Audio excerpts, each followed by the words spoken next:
ಈ ದೀಪಾವಳಿ ಹಬ್ಬಕ್ಕೆ ಮನೆಯಲ್ಲೇ ಸಖತ್ತಾಗಿರುವ ಮಿಕ್ಸರನ್ನು ರೆಡಿ ಮಾಡ್ಕೊಳ್ಳೋಣ. ಈ ರುಚಿಯ ಮಿಕ್ಸರ್ ನಿಮಗೆ ಯಾವ ಬೇಕರಿಯಲ್ಲೂ ಕೂಡ ಸಿಗುವುದಿಲ್ಲ.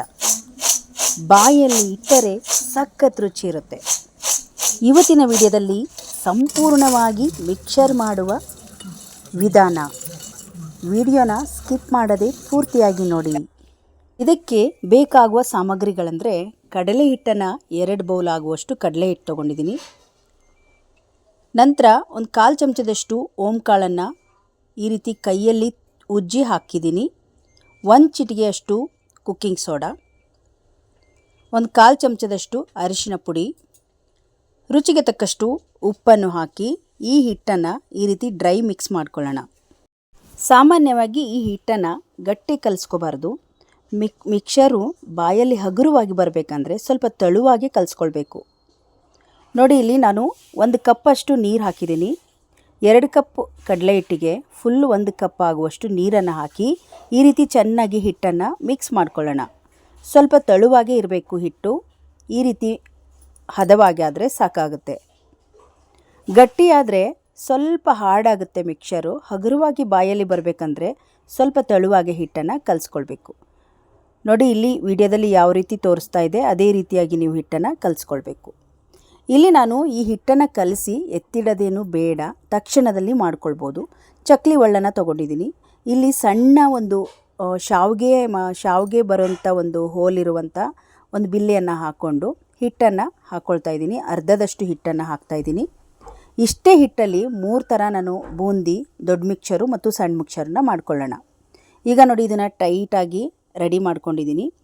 ಈಗ ಎಣ್ಣೆಯನ್ನು ಚೆನ್ನಾಗಿ ಕಾಯಿಸಿ ರೆಡಿ ಮಾಡಿ ಇಟ್ಕೊಳ್ಬೇಕು. ಈ ಸಮಯದಲ್ಲಿ ತೆಳುವಾಗಿ ಮಿಕ್ಸರ್ ಹಾಳಾಗುತ್ತೆ ಬೀಳುವಾಗ ಅಂತ ನೀವೇನು ಯೋಚನೆ ಮಾಡೋದು ಬೇಡ. ಮಿಕ್ಸರ್ ತುಂಬ ಚೆನ್ನಾಗಿ ಬರುತ್ತೆ.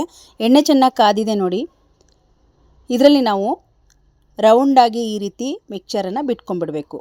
ನಿಮಗೆ ಬಿಡಿ ಬಿಡಿ ಆಗಿದ್ದರೆ ಅಲ್ಲಲ್ಲೇ ಬಿಟ್ಕೊಳ್ಬೇಕು. ರೌಂಡ್ ಆಗಬೇಕಂದ್ರೆ ರೌಂಡಾಗಿ ಬೇಗ ಬಿಟ್ಬಿಡಬೇಕು. ನೋಡಿ, ಬಿಟ್ಟು ಸ್ವಲ್ಪ ಹೊತ್ತು ಬಿಟ್ಬಿಡಬೇಕು.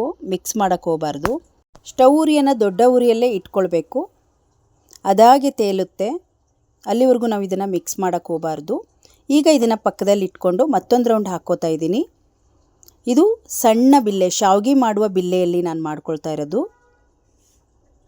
ತೋರಿಸ್ತೀನಿ. ಮಿಕ್ಸರ್ ಗರಿಯಾಗಿ 1 ರೌಂಡ್ ಆಗಿದೆ. ಈಗ 2ನೇ ರೌಂಡ್ ಹಾಕಿದ್ದೀನಿ. ನೋಡಿ, ಇದು ಕೂಡ ತುಂಬ ಚೆನ್ನಾಗಿ ಬಂತು. ಸ್ವಲ್ಪ ತಾದ್ಮೇಲೆ ಈ ರೀತಿ ಉಲ್ಟಾ ಹಾಕ್ಕೊಂಡ್ಬಿಟ್ರೆ ಒಂದು ಸೈಡ್ ಚೆನ್ನಾಗಿ ಬೆಂದ್ಬಿಡುತ್ತೆ. ನೋಡಿ, ಇವಾಗ ಈ ರೀತಿ ಮಾಡಿಕೊಂಡು 1-2 ಸಲ ಉಲ್ಟಾ ಎಲ್ಲ ಹಾಕಿ ಚೆನ್ನಾಗಿ ಬೇಯಿಸ್ಬಿಟ್ರೆ ಮಿಕ್ಸರ್ 1 ರೌಂಡ್ ರೆಡಿ ಆಯಿತು. ಇದು ದೊಡ್ಡ ಬಿಲ್ಲೆ ಮಾಡಿರೋದು. ದೊಡ್ಡ ಬಿಲ್ಲೆ ಹಾಕಿದ್ದೀನಿ. ಸ್ವಲ್ಪ ದಪ್ಪ ಮಿಕ್ಸರ್ ಆಗುತ್ತೆ ಇದು. 2 ಕಪ್ಪು ಹಿಟ್ಟಲ್ಲಿ 3 ಥರ ಮಿಕ್ಸರನ್ನು ರೆಡಿ ಮಾಡ್ಕೊಳ್ಬೋದು ನೋಡಿ. ಅದೇ ನಾವು ಬೇಕ್ರಿಲಿ ಮತ್ತು ನಾವು ಅಂಗಡಿಲಿ ನಾವು ಮಿಕ್ಸರ್ ತೊಗೊಳ್ಬೇಕಂದ್ರೆ, ಒಳ್ಳೆ ಕ್ವಾಲಿಟಿ ಮಿಕ್ಸರ್ ಬೇಕಂದರೆ ಒಂದು 250-300 ರೂಪಾಯಿ ಇನ್ವೆಸ್ಟ್ ಮಾಡಬೇಕು 1 kgಗೆ. ಹಾಗಾಗಿ ಮನೆಯಲ್ಲಿ ಫ್ರೆಶ್ ಆಗಿರುವ ನಮಗೆ ಒಳ್ಳೆ ಎಣ್ಣೆಯಲ್ಲೇ ನಾವು ಕರೆದು ಮಿಕ್ಸರ್ನ ರೆಡಿ ಮಾಡ್ಬೋದು ನೋಡಿ. ದಪ್ಪ ಮಿಕ್ಸರ್ ಕೂಡ ರೆಡಿ ಆಯಿತು. ಇವಾಗ ಬಾಯಲ್ಲಿ ತುಂಬ ಹಗುರಾಗಿತ್ತು ಮಿಕ್ಸರು, ಯಾಕಂದರೆ ನಾವು ತೆಳುವಾಗಿ ಹಿಟ್ಟು ಕಲಸಿರೋದ್ರಿಂದ. ದಪ್ಪ ಮಿಕ್ಸರ್ ಕೂಡ ರೆಡಿ ಆಯಿತು. ಎಲ್ಲ ಮಿಕ್ಸರ ನೋಡಿ ಒಂದು ತಟ್ಟೆಗೆ ಹಾಕಿ ಇಟ್ಕೊಂಡಿದ್ದೀನಿ. ದಪ್ಪ ಮಿಕ್ಸರ್ ಮತ್ತು ತೆಳು ಮಿಕ್ಸರ್ನೆಲ್ಲ. ಇವಾಗ ದಪ್ಪದೊಂದು ಕ್ವಾಲಿಟಿ ಮಾಡಿದ್ದೀನಿ, ಸಣ್ಣದೊಂದು ಮಾಡಿದ್ದೀನಿ. 1 ರೌಂಡ್ ತೆಗೆದಿದ್ದೀನಿ. ಈಗ ಇದೇ ಹಿಟ್ಟಿಗೆ ಇನ್ನೊಂದು ಸ್ವಲ್ಪ ನೀರು ಹಾಕ್ಕೊಂಬಿಡೋಣ. ಬೂಂದಿ ಮಾಡ್ಕೊಳ್ಳೋಣ. ಇವಾಗ ನಿಮ್ಮ ಹತ್ರ ಏನಾದರೂ ಫುಡ್ ಕಲರ್ ಏನಾದರೂ ಇತ್ತು ಅಂದರೆ 2 ಥರ ಬೂಂದಿನ ಮಾಡ್ಬೋದು. ಒಂದು ಗ್ರೀನ್ ಕಲರ್ ಬೂಂದಿ ಮತ್ತು ಒಂದು ರೆಡ್ ಕಲರ್ ಬೂಂದಿ ಮಾಡ್ಬೋದು. ನಾನಿಲ್ಲಿ ಗ್ರೀನ್ ಕಲರ್ ಇಲ್ಲದೇ ಇರೋ ಕಾರಣ ಒಂದೇ ಥರ ಬೂಂದಿನ ಮಾಡಿದ್ದೀನಿ. ಯೆಲ್ಲೋ ಕಲರ್ ಬೂಂದಿ ಮಾತ್ರ ನಾನು ಮಾಡಿದ್ದೆ. ಬೂಂದಿನೂ ಕೂಡ ಸುಲಭವಾಗಿ ನೋಡಿ, ನಿಮ್ಮ ಹತ್ರ ಈ ರೀತಿ ಜಾಲರಿ ಸೌಟ್ ಏನಾದರೂ ಇತ್ತಂದರೆ ಆರಾಮಾಗಿ ನೀವು ಬಿಸಿ ಎಣ್ಣೆಯಲ್ಲಿ ಈ ರೀತಿ ಕರಿತಾ ಹೋಗಬೇಕು. ಇದಕ್ಕೆ ಮಾತ್ರ ದೊಡ್ಡ ಉರಿ ಇಟ್ಕೊಳ್ಬಾರ್ದು, ಮೀಡಿಯಮ್ ಫ್ಲೇಮಲ್ಲಿ ಇಟ್ಕೋಬೇಕು. ಯಾಕಂದರೆ ಎಣ್ಣೆ ಚೆನ್ನಾಗಿ ಕಾದಿರುತ್ತೆ. ಬೂಂದಿ ಕೂಡ ಸುಲಭವಾಗಿ ನಾವು ಎಷ್ಟು ಚೆನ್ನಾಗಿ ಬರ್ತಾ ಇದೆ ನೋಡಿ. ಇದೇ ರೀತಿಯಾಗಿ ಎಲ್ಲ ಬೂಂದಿನೂ ನಾನು ರೆಡಿ ಮಾಡಿಕೊಂಡಿದ್ದೆ ನೋಡಿ. ಇದನ್ನು ಈಗ ಸ್ವಲ್ಪ ಹೊತ್ತಲ್ಲಿ ಬೇಗ ಚೆನ್ನಾಗಿ 1 ರೌಂಡ್ ಮಿಕ್ಸ್ ಮಾಡ್ಕೊಂಡ್ಬಿಡಬೇಕು. ಈಗ ಇದನ್ನೆಲ್ಲ ಒಂದು ತಟ್ಟೆಗೆ ತಕ್ಕೊಂಬಿಡೋಣ. ಬೂಂದಿ ಎಲ್ಲ ರೆಡಿ ಆಗಿದೆ. ಈಗ ಬೂಂದಿನ ತಕ್ಕೊಂಬಿಡೋಣ ನೋಡಿ. ದಪ್ಪ ಮಿಕ್ಸರು, ಸಣ್ಣ ಮಿಕ್ಸರು, ಬೂಂದಿ ಎಲ್ಲ ರೆಡಿ ಆಯಿತು. ಎಣ್ಣೆ ಚೆನ್ನಾಗಿ ಕಾಯ್ತಾ ಇದೆ ನೋಡಿ. ಈ ಸಮಯದಲ್ಲಿ ಅವಲಕ್ಕಿ, ಗಟ್ಟಿ ಅವಲಕ್ಕಿ ಸ್ವಲ್ಪ, ಪೆಪ್ಪರ್ ಅವಲಕ್ಕಿ ಸ್ವಲ್ಪ ತೊಗೊಂಡಿದ್ದೀನಿ. ನೋಡಿ ಈ ರೀತಿ ನಿಮ್ಮ ಹತ್ರ ಒಂದು ಫಿಲ್ಟರ್ ಥರ ಒಂದು ಸ್ಟೀಲ್ದೇನಾದರೂ ಇತ್ತಂದರೆ ಮಧ್ಯದಲ್ಲಿ ಈ ರೀತಿ ಇಟ್ಟು ನೀವು ಕರ್ಕೊಂಬಿಡ್ಬೋದು. ಡೈರೆಕ್ಟ್ ಬಾಣಲೆಗೆ ಹಾಕಿದರೆ ಮತ್ತು ತೆಗೆಯೋದು ಕಷ್ಟ ಆಗುತ್ತೆ, ಯಾಕಂದರೆ ಅವಲಕ್ಕಿ ಸಣ್ಣ ಸಣ್ಣ ಇರೋದ್ರಿಂದ. ನೋಡಿ ಒಂದು ರೌಂಡ್ ಆಯ್ತಿದು. ಪ್ರತಿಯೊಂದನ್ನು ಹೀಗೆ ನಾವು ಕರ್ಕೊಳ್ಬೇಕು. ಈಗ ಕಡಲೆ ಬೀಜ ಹಾಕ್ತಾಯಿದ್ದೀನಿ. ಬಿಸಿ ಇರುತ್ತೆ ಎಣ್ಣೆ, ನಿಧಾನವಾಗಿ ನೀವು ಕರ್ಕೊಳ್ಬೇಕು. ಡೈರೆಕ್ಟ್ ಬಾಣಲೆಗೆ ಹಾಕಿದರೆ ಗಡಿಬಿಡಿ ಆಗಿಬಿಡುತ್ತೆ, ಹೊತ್ತೋಗ್ಬಿಡುತ್ತೆ. ಹಾಗಾಗಿ ಈ ರೀತಿ ಐಡಿಯಾ ಮಾಡಿದರೆ ಒಳ್ಳೆಯದು. ನಿಮ್ಮ ಹತ್ರ ಸ್ಟೀಲ್ ಆಗಿರುವ ಜಾಲರೆ ಇರುವಂಥ ಒಂದು ಪಾತ್ರೆ ಥರ ಇತ್ತು ಅಂದರೆ ಅದನ್ನು ಕೂಡ ಇಟ್ಟು ನೀವು ಕರ್ಕೊಬೋದು. ತುಂಬ ಸುಲಭ. ಇದ್ರ ಜೊತೆಗೇ ಒಣ ಕೊಬ್ಬರಿ ಆಗಿರ್ಬೋದು, ಒಣ ಕೊಬ್ಬರಿನೂ ಕೂಡ ಚೆನ್ನಾಗಿ ಈ ರೀತಿ ಫ್ರೈ ಮಾಡಿ. ನಂತರ ಡ್ರೈ ಫ್ರೂಟ್ಸ್ ಬಾದಾಮು 50 ಗ್ರಾಮ್, ಗೋಡಂಬಿ 50 ಗ್ರಾಮ್ ತೊಗೊಂಡಿದ್ದೆ. ರುಚಿ ಚೆನ್ನಾಗಿ ಕೊಡುತ್ತೆ ನೋಡಿ. ನಂತರ ಕರಿಬೇವು ಸೊಪ್ಪು, 1 ಹಿಡಿ ಕರಿಬೇವು ಸೊಪ್ಪನ್ನು ಈ ರೀತಿ ಚೆನ್ನಾಗಿ ಗರಿಗರಿಯಾಗಿ ಫ್ರೈ ಮಾಡ್ಕೊಳ್ಬೇಕು. ಕರಿಬೇವು ಸೊಪ್ಪಿನ ಒಗ್ಗರಣೆ ತುಂಬ ಚೆನ್ನಾಗಿರುತ್ತೆ. ಇದು ಚೆನ್ನಾಗಿ ಫ್ರೈ ಆದಮೇಲೆ 1-2 ದಪ್ಪ ಗೆಡ್ಡೆ ಬೆಳ್ಳುಳ್ಳಿನ ಅದನ್ನು ಜಜ್ಜಿಟ್ಕೊಂಡಿದೆ, ಅದನ್ನು ಕೂಡ ಇದೇ ರೀತಿಯಾಗಿ ಗರಿಗರಿಯಾಗಿ ಫ್ರೈ ಮಾಡ್ಕೊಳ್ಬೇಕು. ಬೆಳ್ಳುಳ್ಳಿ ಕರಿಬೇವು ಸೊಪ್ಪಿನ ಒಂದು ಘಮನೇ ಒಂದು ಮಿಕ್ಸರಿಗೆ ರುಚಿ ಕೊಡುತ್ತೆ. ನಿಮಗೆ ಯಾವತ್ತಾದರೂ ನೀವು ಕಾಂತಿ ಸ್ವೀಟಲ್ಲಿ ಮಿಕ್ಸರ್ ತಿಂದಿದ್ದೇ ಆದರೆ ಇದೇ ರುಚಿ ಸಿಗುತ್ತೆ. ನೀವು ಸ್ವಲ್ಪ ಡ್ರೈ ಫ್ರೂಟ್ಸ್ ಜಾಸ್ತಿ ಹಾಕ್ತಾರೆ, ನೀವು ಮಾಡೋ ಟೈಮಲ್ಲಿ ಡ್ರೈ ಫ್ರೂಟ್ಸನ್ನು ಹಾಕ್ಬೋದು. ನಿಮಗೆ ಬೇಕು ಅಂದರೆ ಒಣಮೆಣಸನ್ನು ಈ ರೀತಿ ಫ್ರೈ ಮಾಡಿ ಹಾಕಿದರೆ ರುಚಿ ಚೆನ್ನಾಗಿ ಕೊಡುತ್ತೆ. ಒಂದು 5-6 ಮೆಣಸಿನಕಾಯಿನ ನಾನು ಹಾಕಿ ಫ್ರೈ ಮಾಡಿ ಎಲ್ಲವನ್ನು ರೆಡಿ ಮಾಡಿ ಈ ರೀತಿ ಇಟ್ಕೊಂಡಿದ್ದೀನಿ ನೋಡಿ, ಜೋಡಿಸಿ ಇಟ್ಕೊಂಡಿದ್ದೀನಿ. ಈಗ ಮಿಕ್ಸ್ ಮಾಡ್ಕೊಂಬಿಡೋಣ ಒಂದೊಂದಾಗೆ. ನೋಡಿ ಈ ರೀತಿ ಮಿಕ್ಸರ್ನ ದಪ್ಪ ದಪ್ಪ ಇದ್ದರೆ ಈ ರೀತಿ ಕೈಯಲ್ಲಿ ಮುರ್ಕೊಂಬಿಡಿ ಒಂದು ರೌಂಡು. ಎಷ್ಟು ಗರಿಗರಿಯಾಗಿ ಮನೆಯಲ್ಲೇ ನೋಡಿ ಮಿಕ್ಸರ್ ರೆಡಿಯಾಗಿದೆ.